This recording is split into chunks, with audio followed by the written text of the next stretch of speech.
Hello, this is Brian Daitzman, editor-in-chief of The Intellectualists and host of History of the Present, a long-form interviewing series co-produced with Lincoln Square.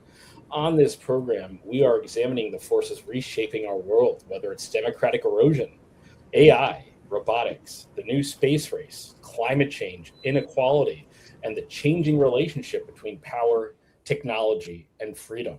Today, we are honored to be joined by Hanan Elatr Khashoggi, the widow of writer Jamal Khashoggi. Jamal Khashoggi was a Saudi journalist, reformist, and columnist for the Washington Post. He was not simply an outsider criticizing Saudi Arabia from afar. He came from within the Saudi establishment, a connected family, a life close to power, and a career that moved through journalism, diplomacy, and ultimately exile. This conversation is also personal for me, and in one limited way that I think I should share is that I'm certified as a World Trade Center survivor through the World Trade Center Health Program. And I mention that only for transparency. Like many Americans, I come to conversations about Saudi Arabia, 9/11, American power, and accountability with my own history. But today is not about me. Today is about Jamal. It is about Hanan.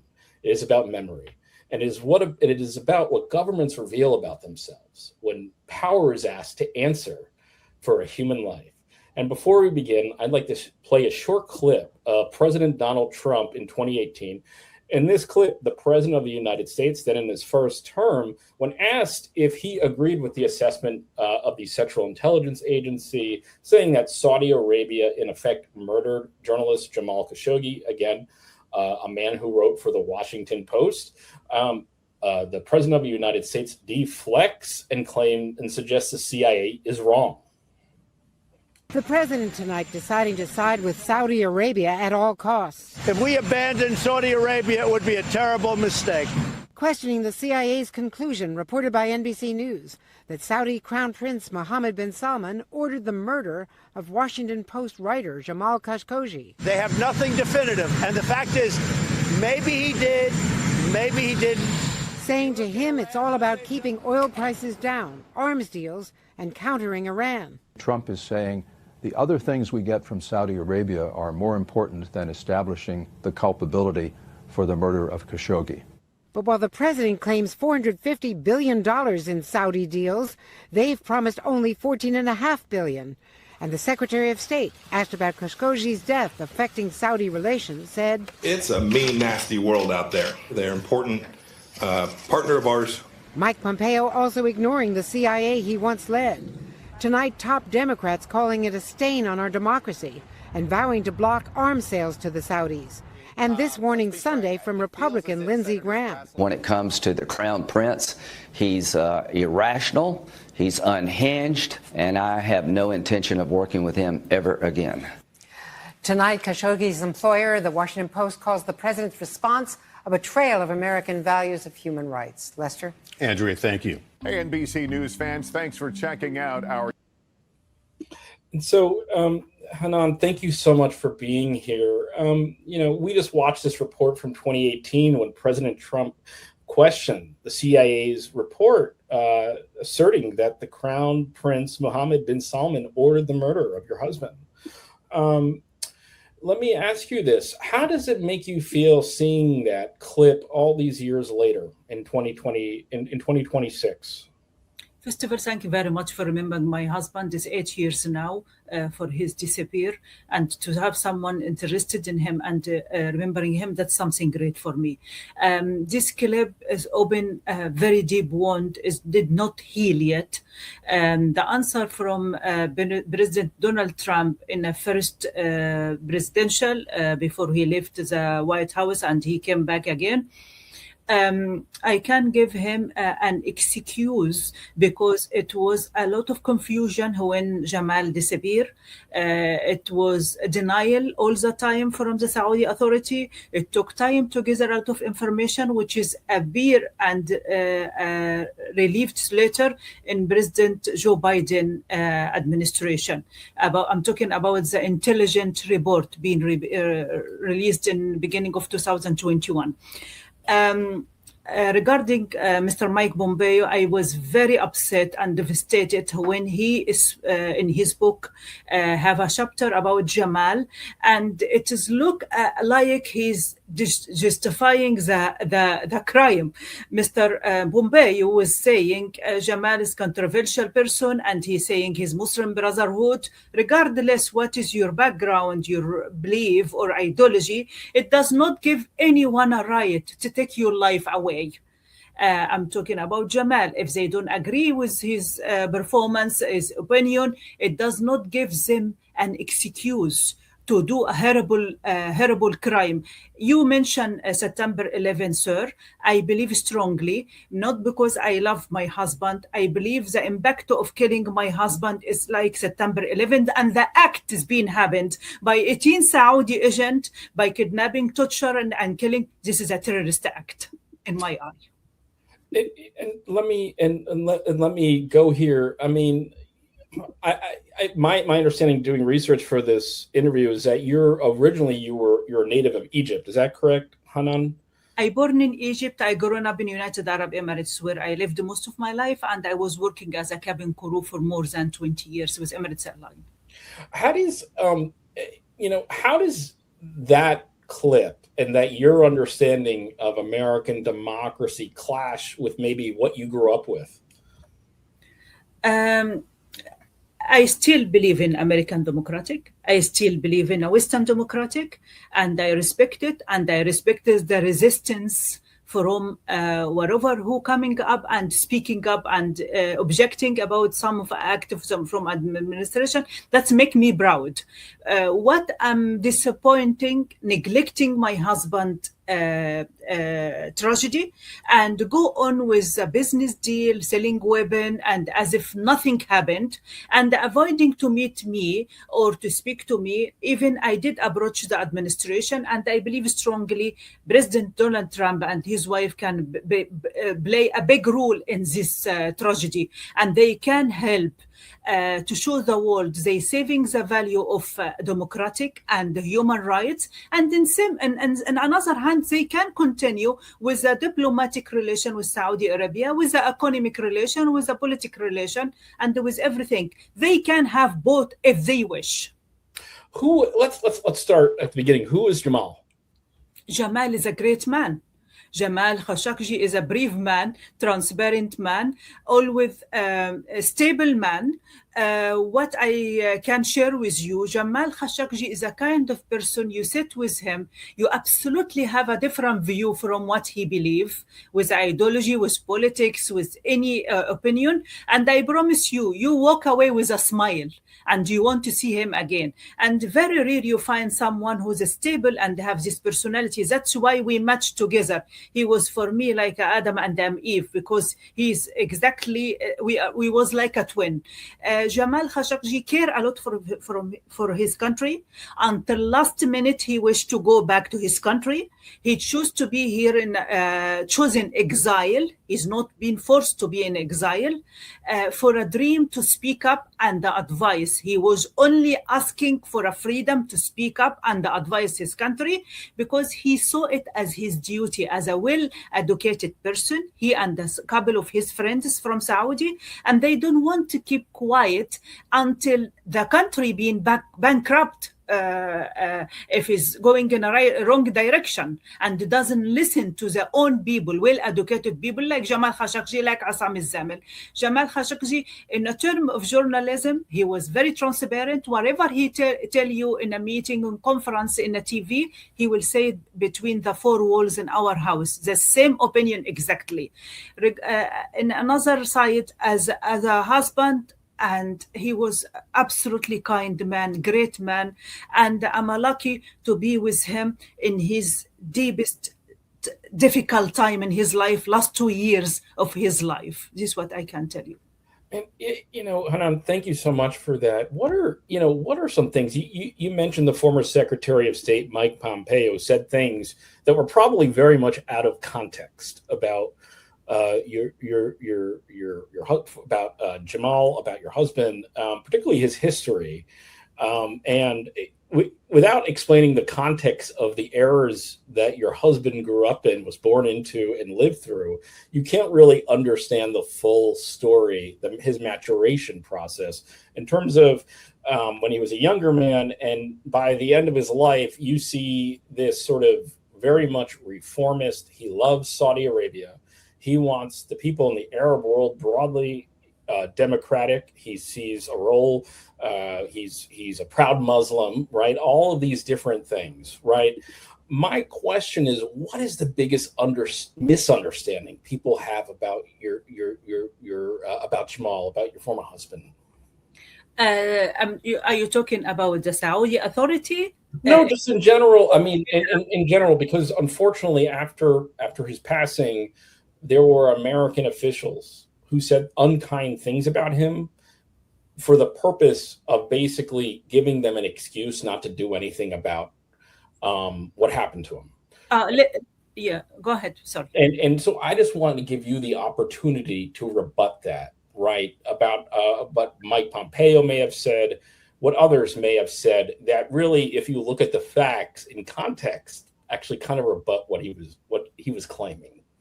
Yes, I have to divide between the view from Arabic world and the authority of Saudi Arabia toward Jamal and Western diplomatic like Mr. Pompeo, like what happened in the White House when the Crown Prince was here, the way President Trump spoke about my husband as well.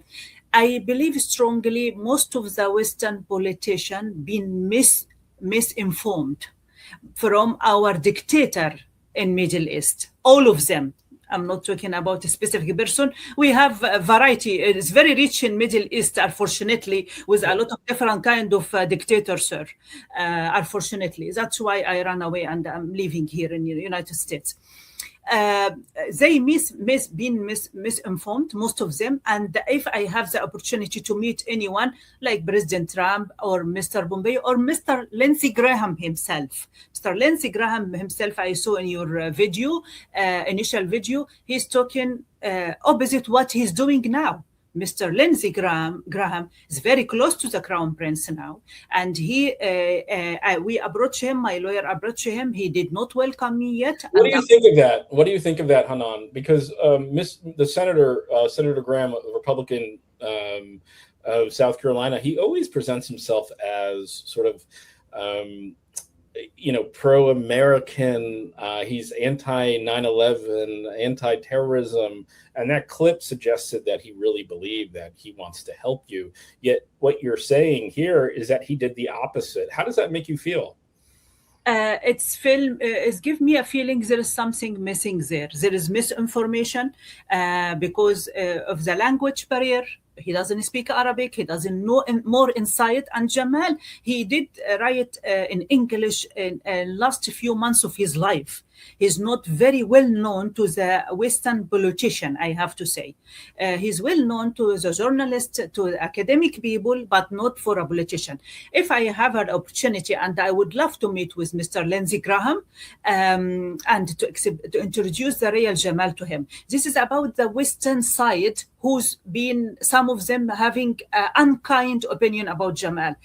About the Arabic society, with special around the authority in Saudi Arabia, I'm strongly, and I mentioned it from my first interview, definitely they've been misinformed about Jamal movement and act. Because as I mentioned, and he shared it himself, Jamal, with a lot of Western journalists, they visit him. Until last minute, he wished to go to Saudi Arabia. That's why if you trace his history, Jamal Khashoggi never seeking a political asylum. He never seek asylum because he wished to go back and to be a part from the government as he was before, because he was very close to the authority and he have a lot of insight and he have a lot of secret about them. He have a lot of information about them and he loves them and he respects them. Yeah, I think that unfortunately your husband has been defamed by people in my country. Unfortunately, public officials who do know better, right? They do know better. They're smart. Lindsey Graham's a smart man. The truth is that you're far from anti-Saudi radical.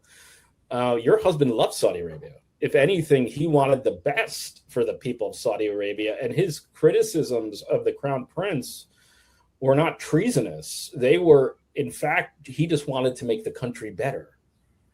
Absolutely. He loved his country. He will never wish his country to be a pariah country or have a lack of communication with the rest of the world.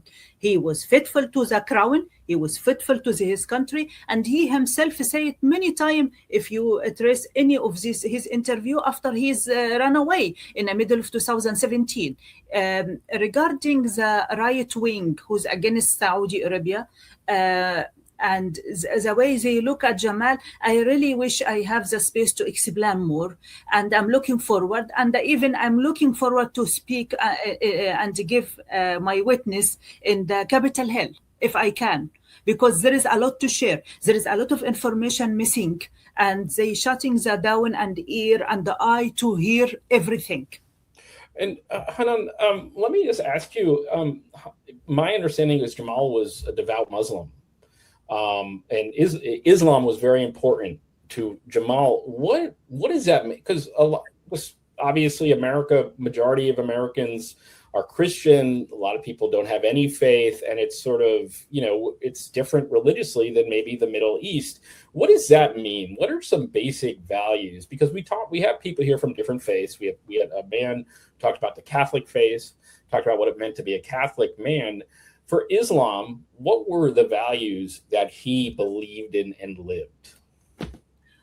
For me, Jamal was the good example of a Muslim. In sense, as I mentioned earlier, he's a kind of person, you sit with him, you have a different belief, you have a different ideology, and you will walk away with a smile. He was a stable Muslim man. He could represent for Islam. He practiced his faith, and in same time he accepts everybody. He doesn't try to change anyone, but in same time he keeping his identity and he save it. And he tried to introduce the real Muslim person, individual, to a foreigner. He believe in good communication. He believe in speak.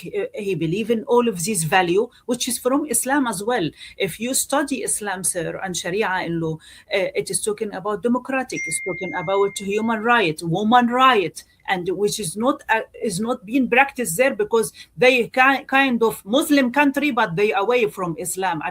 Unfortunately, this is what I can say about Jamal. He's a stable Muslim modern man. And how important is mercy and honesty and truth in Islam? It is the most important thing. It is Islam is a mercy. It is the word even to greet you. It's mercy word, and this is it's a basic.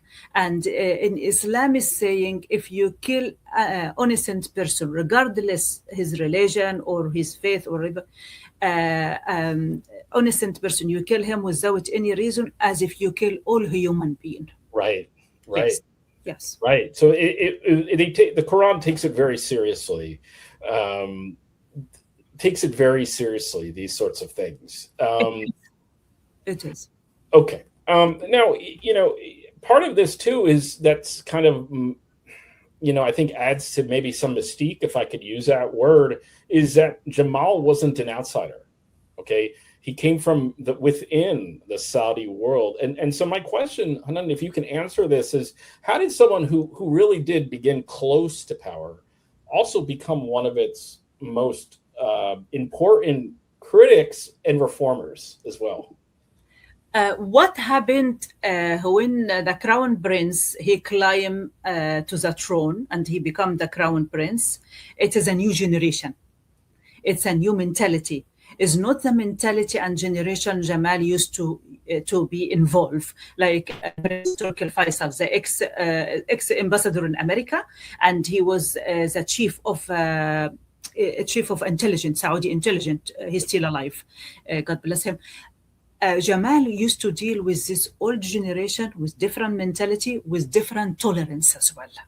Right. But when it's become with the crown prince, it is another chapter, and it was very tough for Jamal. And the crown prince is a younger man. Is that correct? He's younger, he's healthy, he have another vision, and the tolerance for different opinion is not there. That's what makes the gap. And especially when he took over. And just to let you know, in the beginning, a lot of people doesn't know, and allow it me to share in your program what has happened exactly to make Jamal run away from Saudi Arabia. What has happened in the last 2 years in his life. In 2016, Jamal was having a Zoom interview with an institute here in America about electing President Trump, and he said something the Crown President did not like it.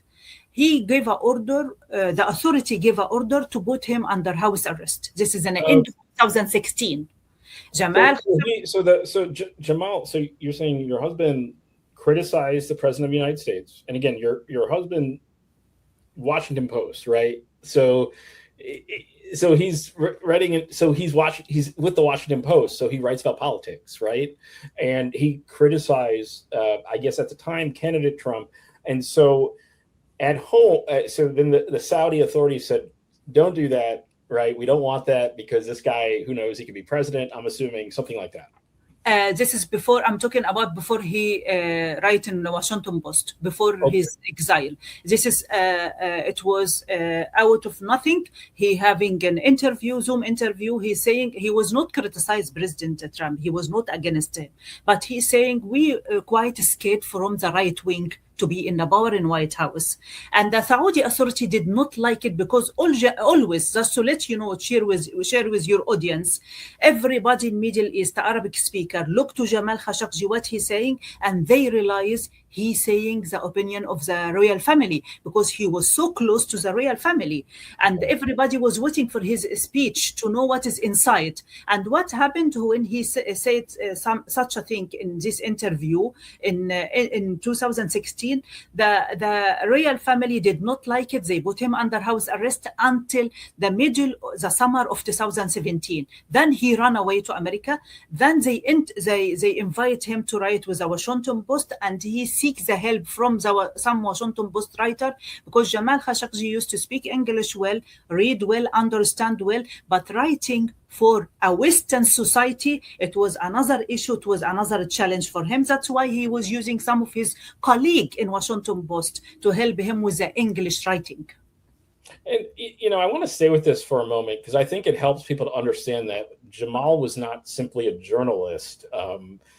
From my research, and please correct me if I'm wrong, but my understanding is his grandfather was Mohammed Khashoggi, was the personal physician to King Abdulaziz, the founder of modern Saudi Arabia, and that his uncle was Adnan Khashoggi, who one of the most famous and controversial international businessmen and arms dealers of the 20th century, a man whose wealth and global connections made him a fixture among presidents, royalty, financiers. And then in his extended family is a gentleman named Dodi Fayed, who became internationally known after his relationship with Diana, the Princess of Wales. So these are not ordinary social circles, right? I mean, these are not ordinary social circles for most people, most Americans.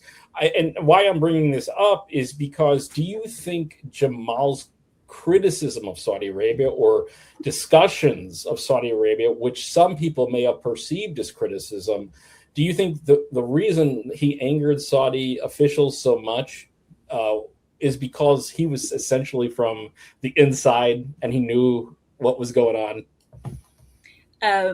Regarding criticism, he was criticized the act. He asked for more tolerance. He asking for and what is the Saudi the round the crown prince? This is my belief. This is my view.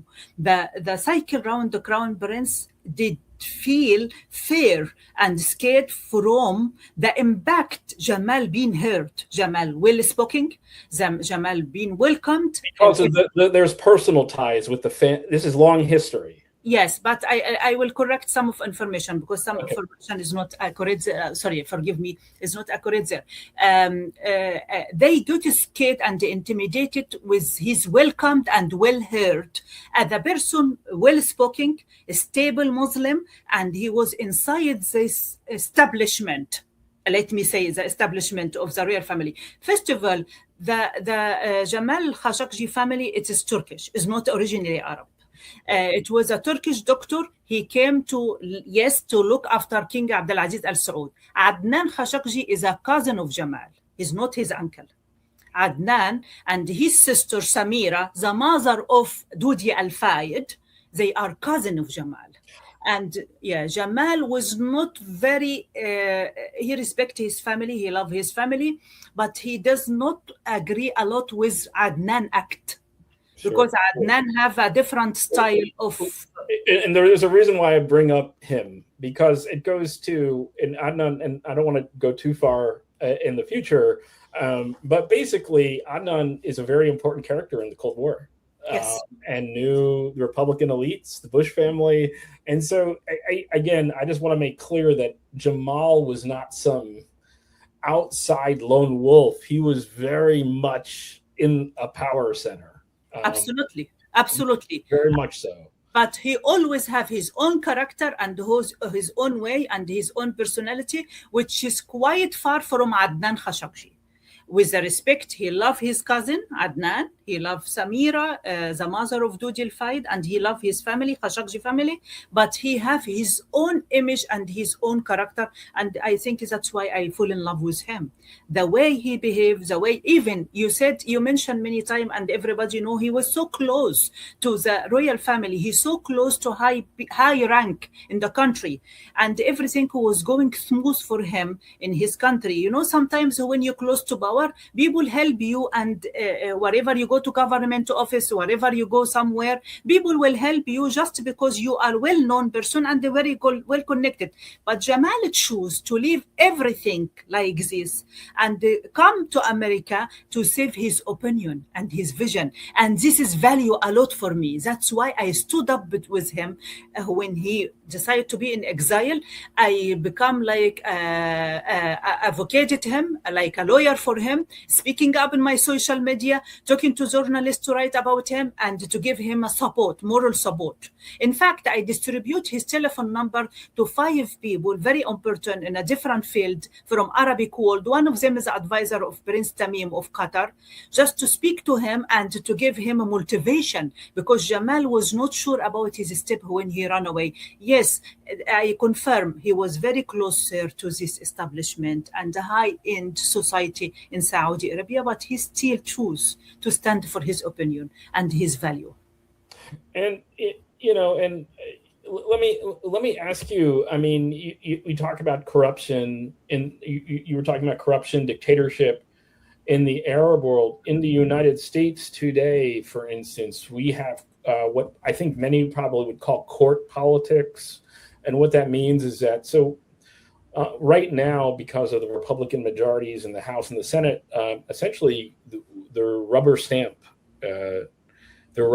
legislators, meaning they're not protecting their prerogatives as lawmakers, right? So they're letting the executive do whatever they want, and the only people who are able to get their policies done are people who can gossip in Trump's ear and be the last person who speaks to him before he does something, right?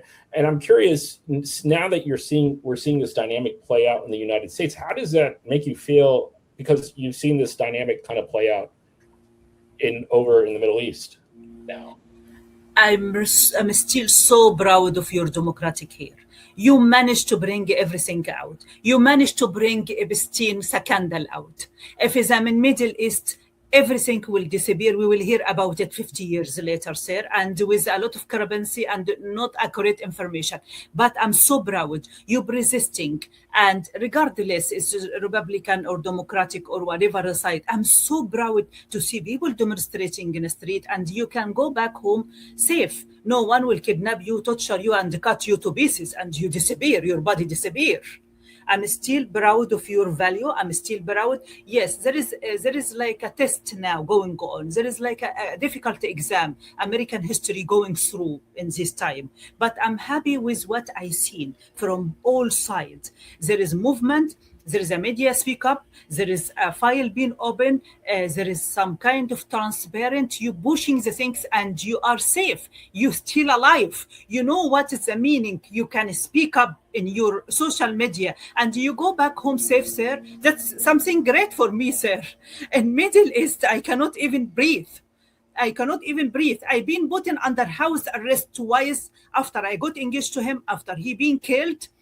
And, I didn't do anything. I didn't even expose anything. But here in America, yes, you're facing a challenge now, I understand. But I'm so proud from what you're achieving. Bringing Epstein scandal out, this is a big achievement in your history, in my opinion. Well, thank you so much. That's I do appreciate. That's I hope maybe some of the listeners understand and can appreciate what you're saying, because we're seeing a lot of stress right now in our system, and I think maybe what you're noticing is that there's pushback, and the pushback could be working, right? And I think that's definitely positive. My question is, before he passed, before Jamal was taken, did he know that this was possibly going to happen to him? We never thought it will be extremist to the extent to kidnap him and cut him to pieces. Maximum, when I got married to him here in America, I stopped him to go to the embassy, Saudi embassy, because he have to take a permission to get married to me, because I'm not Saudi citizen. And I told him not to go, not because I was scared he will be killed. No, I was scared he will be humiliated. I was scared someone will slap him, someone tell him something, he hears something bad to hurt his feeling. I used to be because I'm coming from safety background. I was a cabin crew with Emirates Airlines for 22 years. And my safety conscience is very high. Before we go to sleep in our house here in McLean, I used to put the chain in a door and secure and everything. And he looked at me and he kept laughing, because he knows there is a lot of people poisoning his reputation around the Saudi authority. He expected someone to humiliate him, to stop him in a street, tell him something bad, to slap him physically or something, but not to kidnap him and to kill him. This is what I can tell you. He never feared to the extent he will be kidnapped and tortured and be killed this terrorist way. When did we can. We don't have to go further into this, but just to kind of, as a widow, when did you learn about what happened to Jamal, and what were you, if you could maybe, if you're okay with this, maybe to the audience, what were you thinking, and what were these feelings going through you as you experienced this? Thank you very much for this question, because when Jamal disappeared on 2nd October, I was in Dubai, and there is a lot went on in my mind and in my life, because in this time I was under the harassment and torture by the intelligence of United Arab Emirates. When he disappeared, my heart dropped down, but all of what came in my mind, Jamal being kidnapped, like some of the royal family member being kidnapped from Switzerland, from France. Saudi Arabia have a history. They kidnap 3 of parents and they disappear. You don't hear anything about them anymore.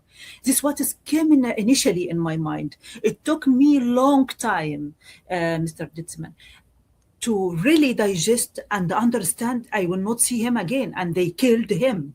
They did this crazy stuff to him, what I hear in media, because I did not expose closely to what is the fact happened to him.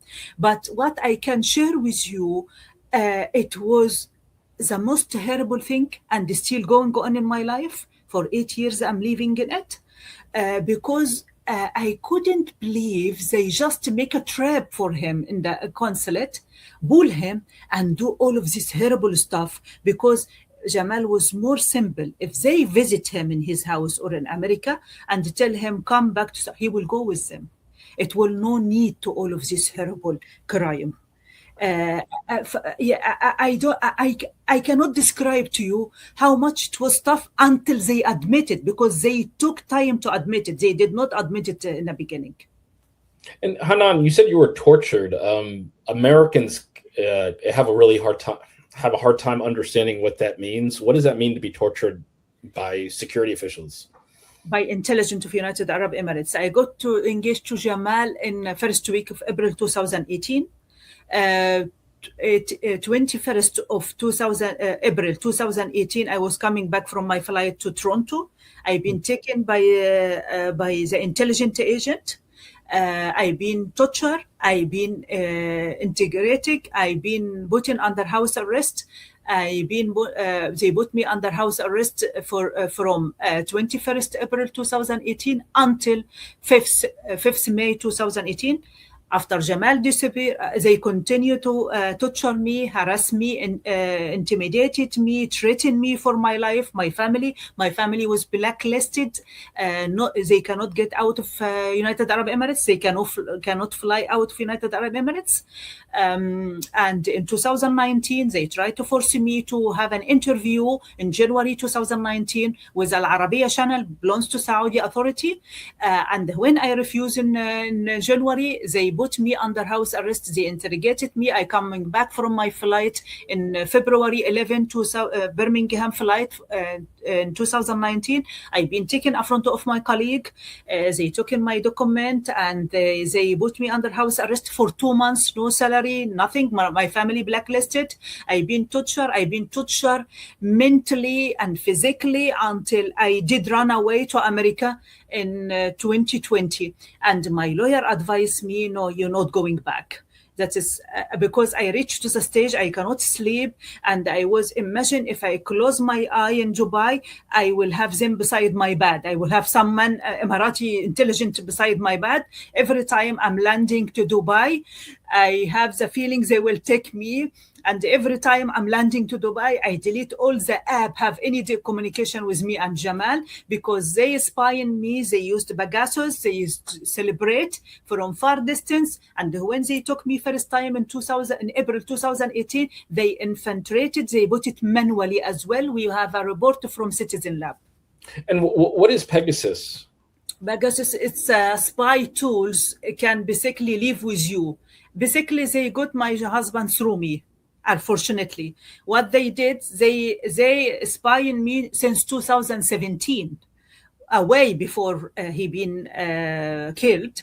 So they were. You believe they were planning his murder for over a year? I believe they was chasing him, but maybe they did not decide to assassinate him at this time. But to get information and to get close to him, they spy on me because I'm the closest person. I'm his lover. I'm the closest person to him. I know I'm sharing with him his vision and mission and supporting him. And I was visiting him, we're staying in our home, and I'm leaving my mobiles around. I didn't realize this until I ran away to America. And in 2021, when I've been approached by Washington Post staff, Ms. Dana Priest, and they asked for my devices and they investigate, they found the fact evidence. They chased me since 2017. Pegasus is very, very dangerous tools being sold to dictator countries. Is my answer to you, sir, to chase the opposite people and the people who's speaking up for a freedom, justice, and democratic. And what about, going back to who Jamal was? I mean, what were at the end of his life? What were his core values, his beliefs? What was he hoping for? He always, until last minute of his life, who was aiming for a better life for the whole region. He was supporting Arabic Spring. If you heard about the Arabic Spring, was ignited in Tunisia, Egypt, Syria, Yemen, and Bahrain for some time. He was aiming for a democratic, justice, transparent, and equal right for everybody, woman right, to drive and to have a better lifestyle. This is what he was aiming, and he was believing strongly, and he believes his duty to continue and speak up.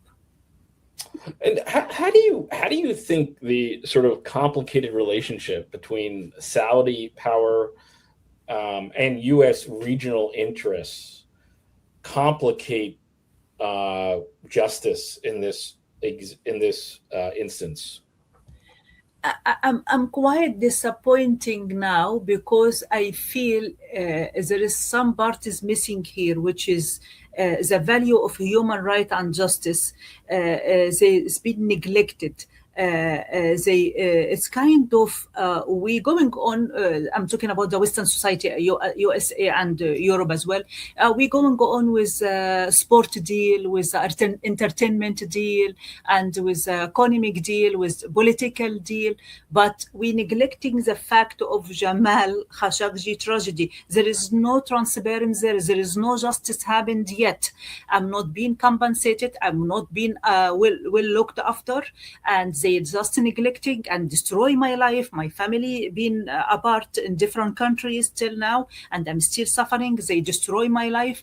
There is something missing here. I'm seeking the help to get some justice for myself and compensation, but I don't get the enough support yet. And what is what does your life look like now? In the years since the passing of Jamal and everything that's happened. Where are you now, Hanan? I'm living now in Virginia. I'm working in Washington, and my life every day, I can tell you, when I see the day life, I'm wondering why I'm still alive. This is what I can tell you. My life is absolutely destroyed. I'm very isolated because of the sensitivity of my husband's case, because I'm still resisting and fighting to bring justice for myself, to get compensated, and to get some of his legacy out. I have a life case running in France. And this is my life. I'm living in this tragedy for 8 years. I'm isolated. Hardly I'm talking to anyone. My cycle is very small. Is my lawyers, my first family, and I don't have a life as a woman. I don't have a life. This is what I can tell you. I really wish to die every day because I don't have any kind of life, sir.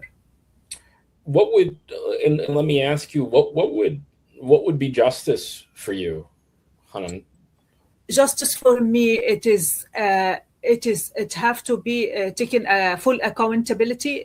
Crown Prince did admit responsibility in 60 Minutes in 2019, but there is nothing happened beyond this admitting, which is great from His Royal Highness Crown Prince. But I wish he know about me. He know about how much I struggle and my life being destroyed. It's not only me, it's my family paid a heavy price with me as well, sir. Justice for me to bring some healing for me, to compensate me, and to help me to bring some of his wishes out, like releasing the prisoner, political prisoner or opinion prisoner like Assam Zaman. And this will be showing the world as well the real family is sincere to rectify this bad scar in the forehead by killing innocent journalist. What is your take on freedom of the press today? It's been a decade or so of some very tough news for democracy, for the free press, particularly in the United States. And these things, they can go in cycles, they can go in pendulums, they can go very bad, and then go. What are you worried about? But also, what are you optimistic about, Hanan? I'm still, I have to be honest with you, I'm still proud of the resist and the truth is coming out. It was very big for me when Miss Mary Bruce from ABC, she throws a question in Oval Office in the White House, so when the Crown Prince was here, that show me a lot. Show me there is a lot of journalists who's resisting. They standing for the freedom of speech and saving them career. And remember them colleague, Jamal Khashoggi, because in the end of the day, Jamal Khashoggi is your colleague as well. And should not be any journalist pay his life as a price of his opinion and his pen. Jamal Khashoggi was only carry his pen and his sword, sir. He did not carry a bomb or terrorist stuff material or something. I'm still proud. My answer: I'm still proud of your media. And yes, there is some media try to shadow and they follow some ideology, but there is another side taken out. Look to Epstein scandal. You achieving a big thing in your history by manage to bring all of this. It's very painful in his file, but I'm very proud you managed to bring it out. It's shameful. It is shameful what happened in Bastille Scandal. But I'm proud how much you have the freedom and resist, and this take a lot of energy from you. I understand from journalists, from some of politician, from some judge, but it is great. And just make this clear, because Americans, it's hard for us to understand what we don't experience, right? We live in America. We're born here. We don't understand really what it's like to be from the UAE, to be from Egypt, to be from Saudi Arabia, countries that are our friends and allies, right? But they're very different. What would happen, Hanan, if, let's say, a Saudi journalist were to ask that same question in, let's say, Riyadh? It might be something like what happened to my husband in a Saudi consulate in Istanbul, sir. Mm-hmm. And we do have a lot of examples. There is a lot of journalists being disappeared. There is a lot of journalists, they been tortured and they get sick and they die young.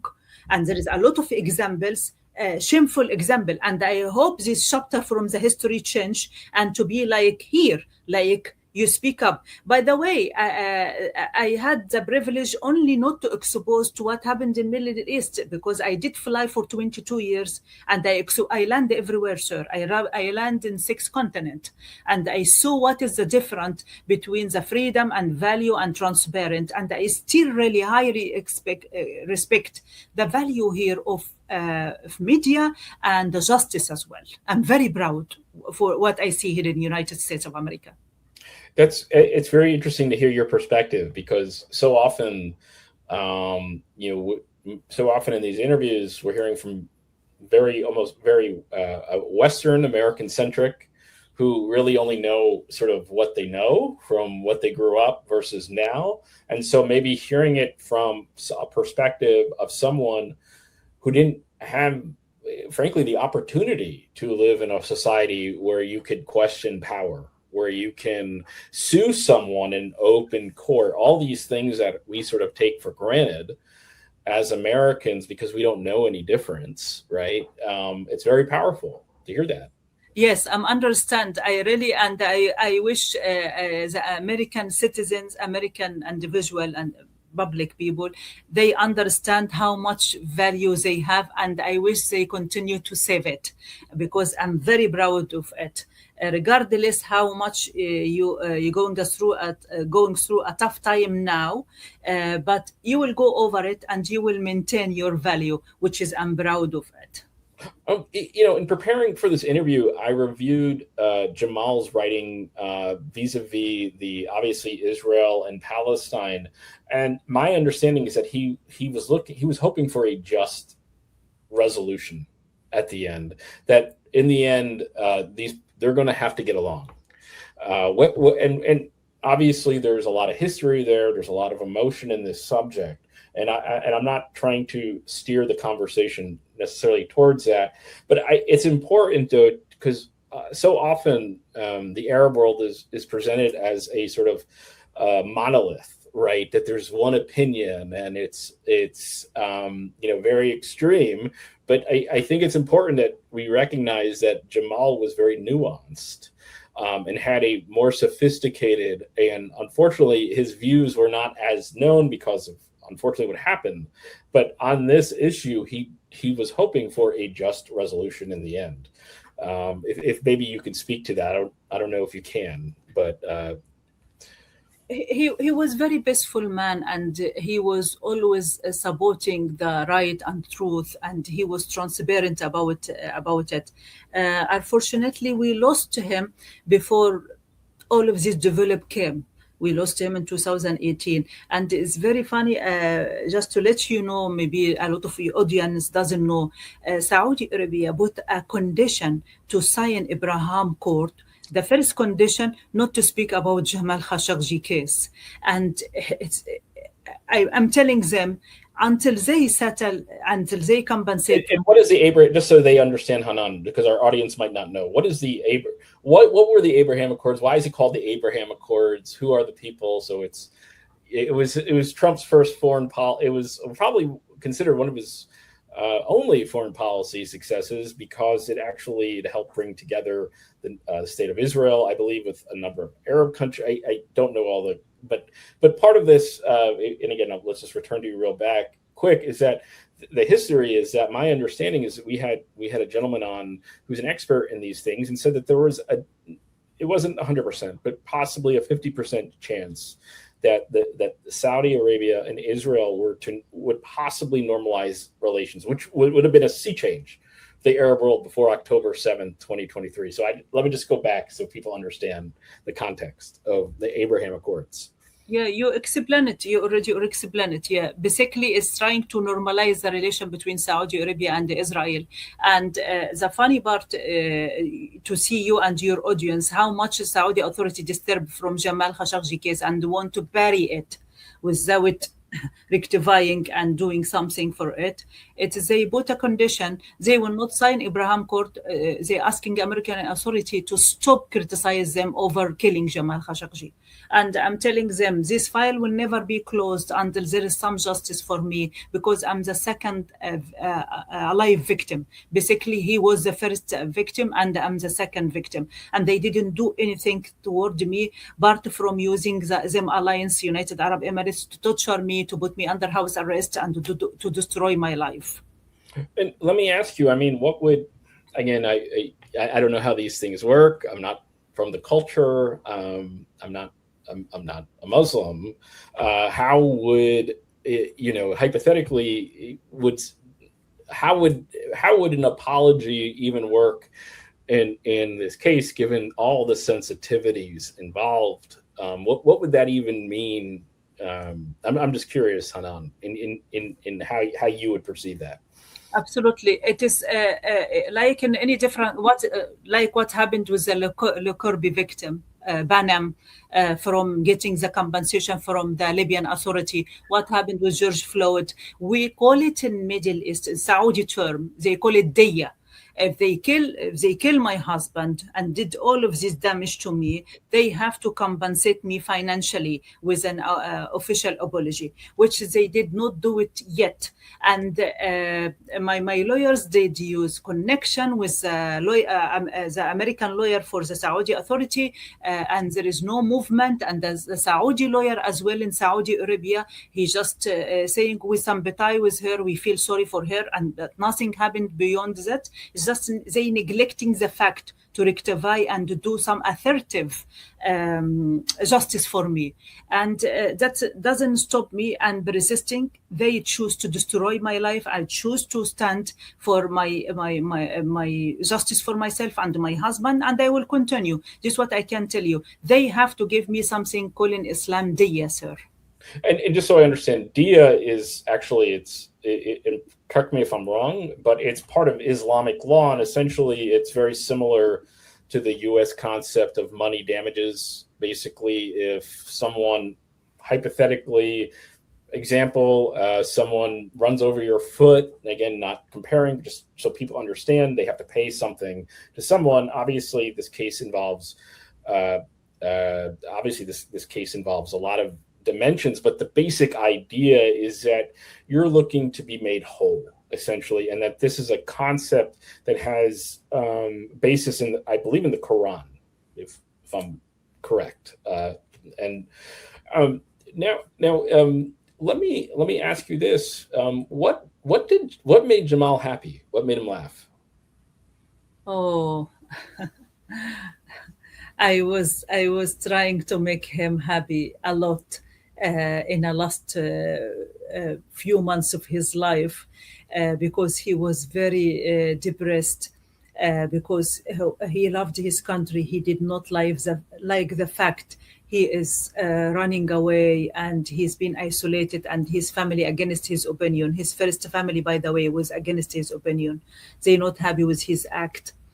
And wherever I put him comedy Egyptian movie, especially Egyptian movie, and he used to love, and this first time I say it, he used to love to watch Trevor Noah. Trevor Noah. Okay, Trevor Noah. Okay. he liked comedy. He liked The Daily Show, Comedy Central.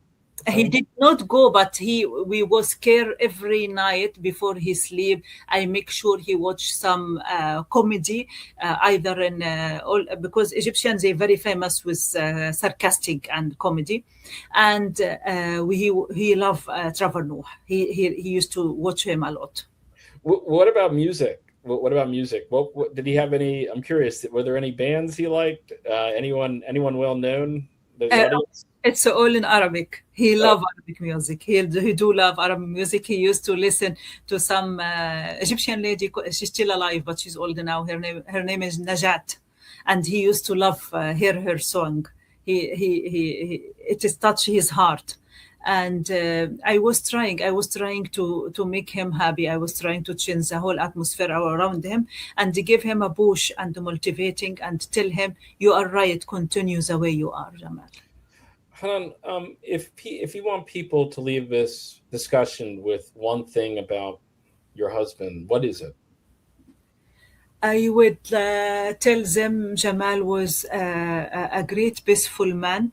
If you never having a chance to meet him, you will love him. And one day I'm writing my story and it will be out and I will share with you a lot. And I ask them, please do not forget Jamal Khashoggi because there is no justice yet for him or me. Well, I can assure you, Hanan, I'll never forget Jamal. Lincoln Square will never forget Jamal. The intellectuals will never forget Jamal. We're all in this together. And, I would like to, if anything, if we can possibly end on, in terms of, for the future, what you're hoping for. I'm hoping for justice, sir. I'm hoping for justice to have some sort of healing because the wound is still open for 8 years. I'm in hell for 8 years. And this is not easy for a woman standing alone against all of these countries and all of this power. It's not easy. I paid a heavy price, sir. Well, Hanan, it really was an honor to speak with you today and to discuss all these important issues important to Americans and people globally. We're honored to have you, and we would love to have you back if you'd like to come back and talk again. Absolutely. I will, because my book, it have to come out maybe in the end of next year. We'll definitely be having you back, Hanan. It was a pleasure to have you on, and we look forward to having